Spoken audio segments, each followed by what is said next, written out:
শাওয়ালের 6 রোজা নাকি কাজা রোজা কোনটা আগে রাখতে হবে?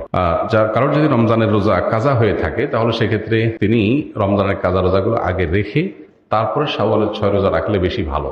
কারণ যে হাদিসে শাওয়ালের 6 রোজার ফজিলত রয়েছে সেখানে রমজানের রোজাগুলোর ব্যাপারে বলা হয়েছে।